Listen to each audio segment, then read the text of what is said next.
I'm Russ Thomas in Philipsburg. For 23 years, the Sweet Palace has been an integral part of the small town of Philipsburg, Montana.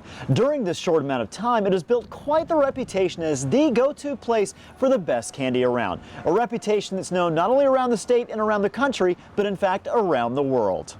Co-owner Shirley Beck notes just one example of many from a visiting Australian family. They met someone in the outback in Australia telling them that when they come to the United States, if they were going to the parks, meaning Yellowstone and Glacier, you're going to be in Montana and you must go to the Sweet Palace. Even with the allure of huckleberry fudge, old-fashioned candy, and a saltwater taffy or two, building a lasting brand 25 miles off the highway isn't easy. Beck says her and co-owner Dale Sickford's plan was make it big and make it unique. We wanted a store big enough that two wheelchairs could pass each other. Families could come as whole groups, and that everybody could have a good time and not worry if they were going to be knocking something off the shelf. The other thing is, people watch things being made, and you know what? Everyone likes to watch someone else work.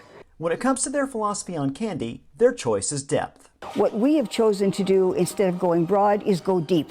If we have licorice, we have more licorice than you can find anywhere else. If we have taffy, we make 72 flavors plus a rookie. And the proof that this model works comes from customer testimonies. Oh, I haven't seen these since I had them at my grandma's. And in sheer numbers. We had 49 countries here visiting the Sweet Palace by the 31st of March.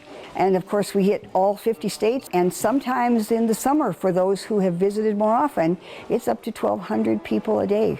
Those numbers were pre-pandemic. When the word came down from the governor that all non-essential businesses had to shut down on March 27th of 2020, Beck was at a loss. I stood that Friday night after we closed at the back of this store, and it was hard not to cry, and I don't cry easily. It didn't take long for Beck and Sickford to come up with a plan. Step one was to take care of those who take care of the people they serve.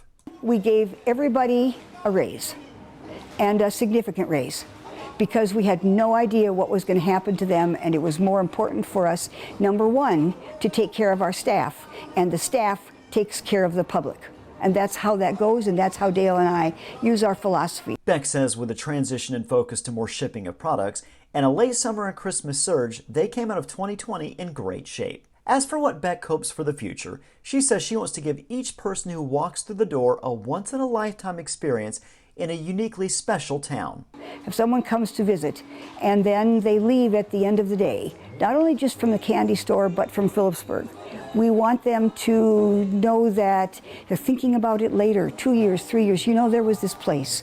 There was this little place in Montana, and it was the best I ever felt when I left. In Philipsburg, Russ Thomas, NTN News.